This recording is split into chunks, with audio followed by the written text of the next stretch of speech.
This is the Coach Bryan Moore Show with Opelika head football coach Bryan Moore. And now with Coach Moore, the voice of the Bulldogs, Van Riggs.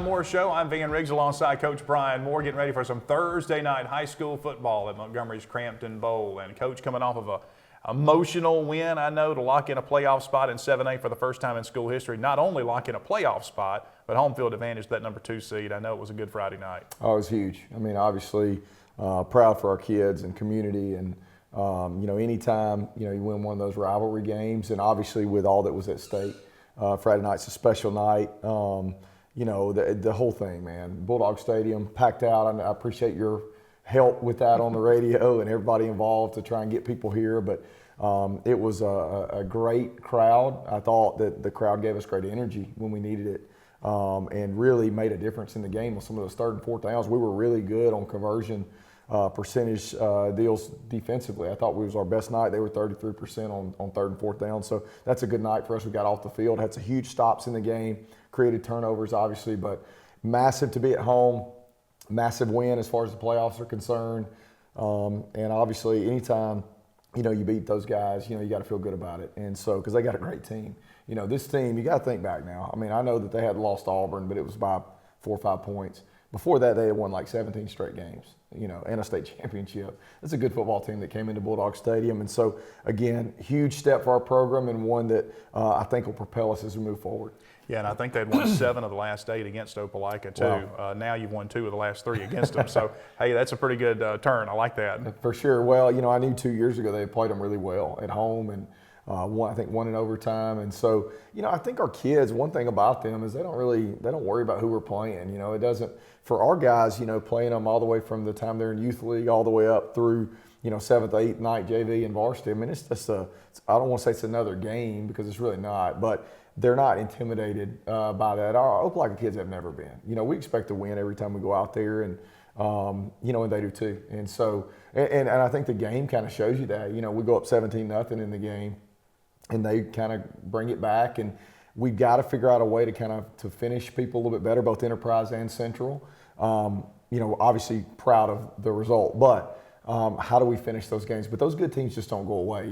Again, they expect to win, expect to come back in the game, and I thought we made some crucial plays down the stretch, though, a crucial field goal down the stretch to kind of push that lead out. So again, proud of our kids, proud for them, all the hard work, and it was great energy. It's Sunday, we're recording the show. I mean, we had a great lift today, and fed them a steak dinner, and just appreciation for their hard work. And again, our kids are completely bought in, and I think our families and moms and dads are bought in our school, and we're just excited about where we are. And again, but we got to keep getting better as we know the challenges continue to grow as we move down the stretch. Yeah, and you mentioned Reese and his kicking 6 straight field goals in 2 huge games with a lot on the line, and none bigger than that kick to seal it there at the end. And boy, ice water in his veins. He expects to make them, and he's been great. Obviously his role grew tremendously when Johnny went out, and Johnny kicked in pregame, and I just felt like he was still a week away, and so we anticipate him kicking. Reese will still handle the field goal duties, obviously. He's earned that, and the PATs, and he's been great there ever since the Auburn game. He's been outstanding. Our operation has gotten better and better with Kyle and with Cam Rayleigh, and with Brody obviously handling all the holding, and our front too as far as the protection. But the kickoff stuff would be nice to have Johnny kicking that thing in the end zone. I think it can make a major difference. But Reese has been great. I just am so proud of him and thankful for him. And, I know his parents are proud. And he's worked really hard for this. He's kind of been groomed, to move into this role. But there's a difference in kicking camp, and working with a trainer and whatever, and then making it at the end of the game against Central. Right. That's a different deal, And some people are the best in the world at practice, but don't do that. Reese is better in the games than he is in practice. I mean, that's what you want. You want a guy that is a gamer. Colby Key's the same way. I mean, that guy, is a gamer as well. And so we got 2 sophomores, man. I always say it's about kickers and quarterbacks, because those are the ones that are hard to find, and they're so specialized. And CJ Sankey too. I'm just really thankful and excited about our future in those positions. But Reese has done a good job. Zion's done a great job punting. He had 3 big punts Friday and made the difference. He averaged over 40 with no return. In high school football, that's massive. And then how about our kickoff coverage team? I mean, their average starting field position, if you take out the squib at the end, was inside the 20.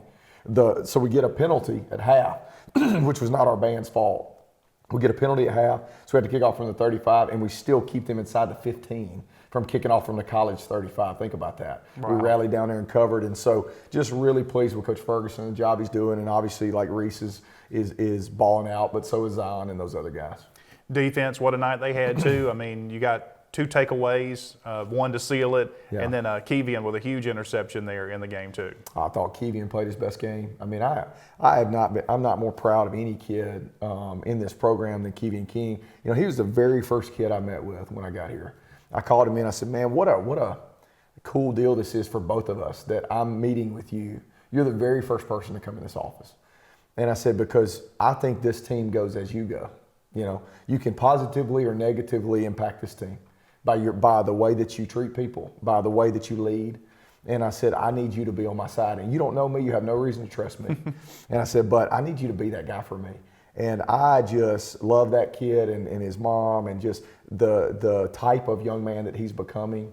Golly, he made so many plays. I mean, on top of the pick in the red zone, the ball they threw to Upshaw at the out route on 4th and 7, Keevian was the first man there. He broke on the out route. Didn't quite get him on the ground, but hung on long enough for the troops to come.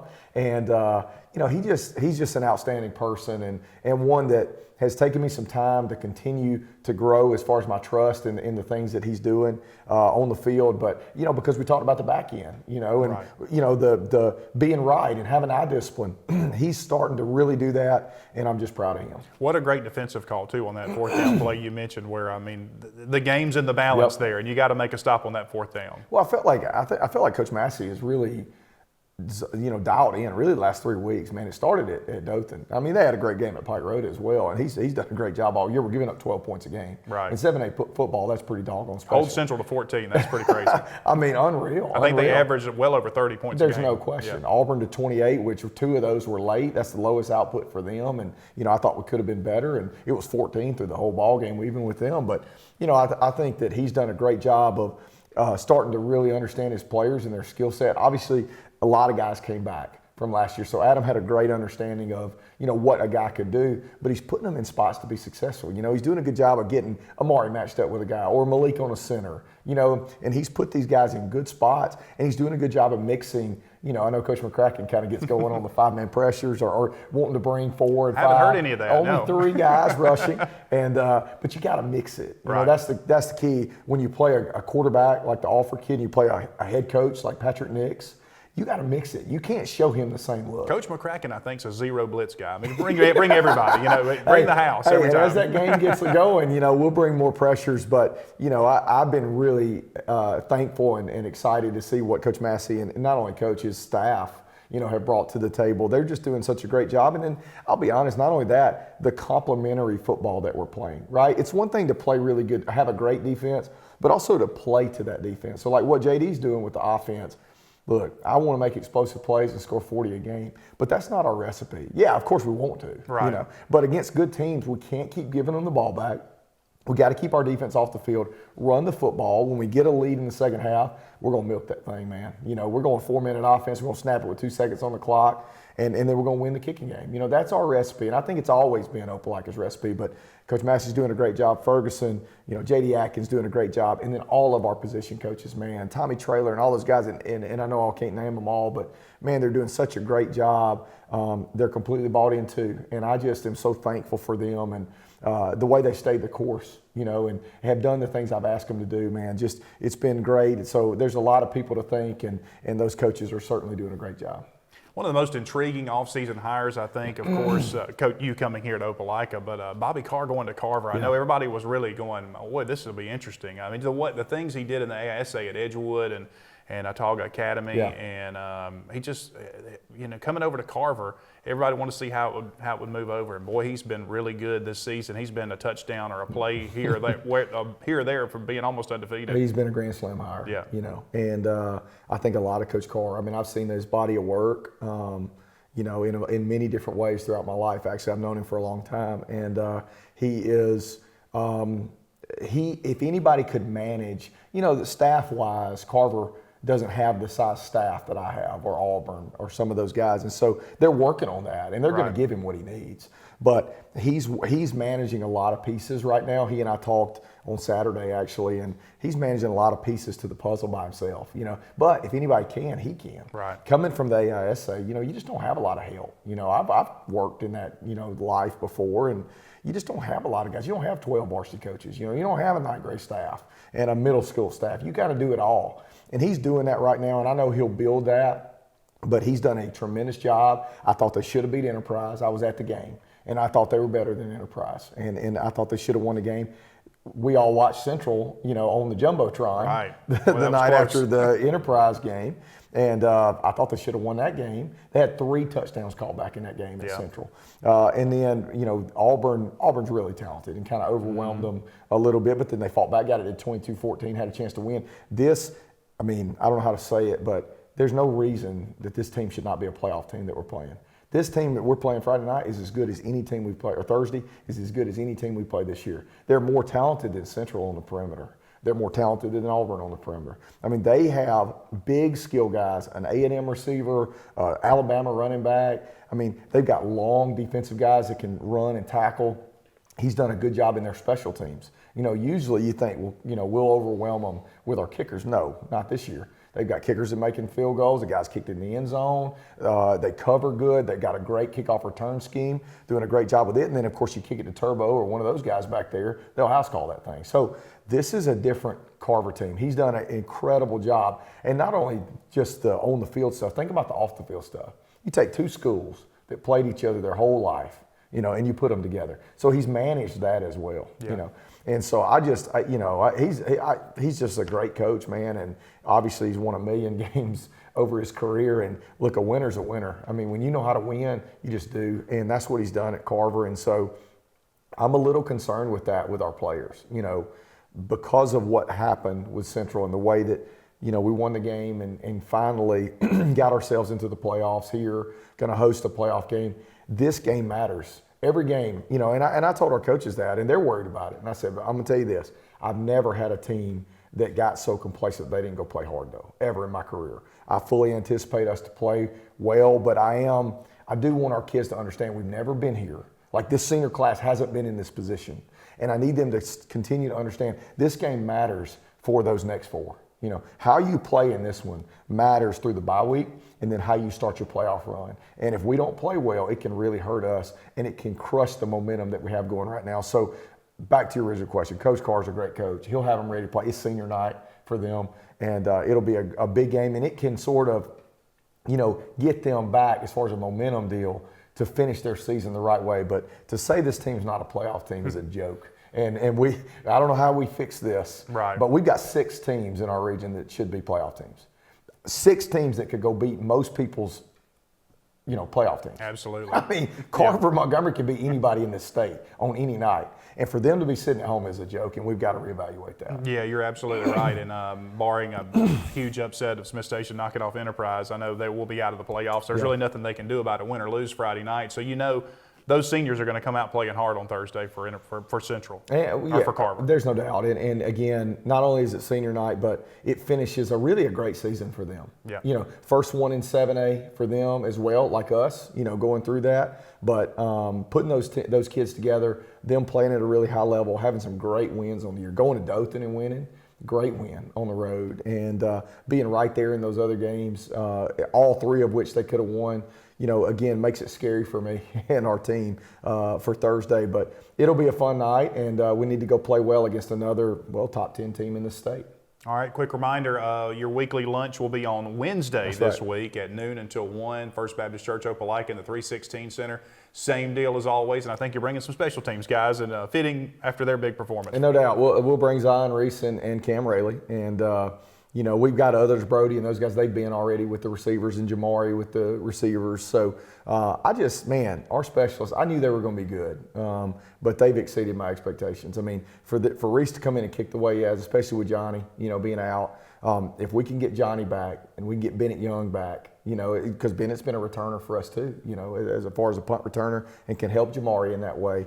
But just really pleased. And Zion, man, I think Zion's a college punter. I mean, not only is he kicking the ball 45 yards, he's hanging it up there 4 seconds. Yes, he is. He's shooting it to the moon. That's what you have to do. We're getting almost no returns, and I think there's a lot of meat on the bone when it comes to special teams too. I think there's more that we can do. And we've been pretty conservative, and we like to open that up a little bit as we move down the stretch. But, I think there's more that we can do there, and it's exciting every week to come in and just one little thing off here or there and hitting all those goals that Coach Ferguson has. But we'll bring those guys and celebrate them. And, I expect a huge crowd. Pastor Myers texted me and he said, we can hold 380 in the 316 Center, and I expect it to be full this week. So I hope that after a big win that we'll pack it out, and, that'll become what we do, that our city just comes there on Wednesday or Thursday, whatever day it is, day before the game, eats a great lunch, and just celebrates our kids. And I know a big crowd Thursday at Crampton Bowl to follow and play in a great historic environment down in Montgomery. I know it's on a Thursday and a school night, for some, but boy, come down and watch some football. Man, I'm telling you, I can remember 2012. Us being in Crampton Bowl, and it was absolutely packed. The whole thing was full. And Malcolm Buggs is an assistant at Carver. We haven't even mentioned that, who had the big interception. Malcolm is one of my favorite people. I got to see him at a basketball game here this past winter, and I just vividly remember him jumping up there and picking that ball off, and everybody going, "Get down, Malcolm!" And he returns it 109 yards for a touchdown. To finish that and send us to the state championship against an incredible Carver team. But I'll tell you this Carver team's not far off from that one. I mean, they don't have Jeremy Johnson right now, but they've got guys. The Q's a good player though, and they got guys all around him that are ballers. And so it'll be a fun night. I fully anticipate our crowds continuing to grow as they did. Our Central crowd was a lot bigger than our Enterprise crowd, and I fully anticipate that's the way that we pack the stadium, home or away, from this point forward. All right, and one final thing, Coach. I know a lot of people make a lot about 11 seniors starting on defense, but you're rotating. How many people you think you're rotating in there on defense? Shoot, well over 20. Well over 20. I mean, we're going to play like 25 kids. Right. Because, hey, we look at rosters too. And we look at next year too. And you're rotating on the offensive line throughout the game too. No doubt. And offensive skill guys too, running backs. I mean, you have to play kids or you'll be caught, next year and saying, we have no experience. We've played 6 JV games. We've got another one coming up against Auburn. And we're going to continue to rotate those pieces through because I just think it's that crucial. Not only is it huge for the future, but also within that night. Guys are on a pitch count. I don't want Malik playing over 40 snaps. Sometimes he does. But I don't want those guys playing that much. I want to rotate Tyler Moore and AJ and LaKedrick Burks and K2 and Ty Hudson and all those guys too. We want to rotate those pieces through, stay fresh in the game, and it's made a difference. You look at, even though we didn't, end up running away like with the Enterprise game we wanted to, we still finished strong defensively. Same thing with Central, getting a 4 and out, creating a turnover with Tyler Moore picking that ball off. What a great person for that to happen to, after he was a little banged up in the game too, but came back in and got a huge pick. But again, that was because those kids are fresh and they're not playing 65, 70 snaps, and they're able to make plays at the end, and that's going to be the difference in our season is continuing to rotate those guys, keep them fresh, and also keep them healthy down the stretch. All right, Coach, good luck Thursday night. Thanks, man. All right, don't forget lunch Wednesday, noon, First Baptist Church, Opelika, Crampton Bowl Thursday night against the Carver Wolverines, and we'll see you back next week right here on the Bryan Moore Show.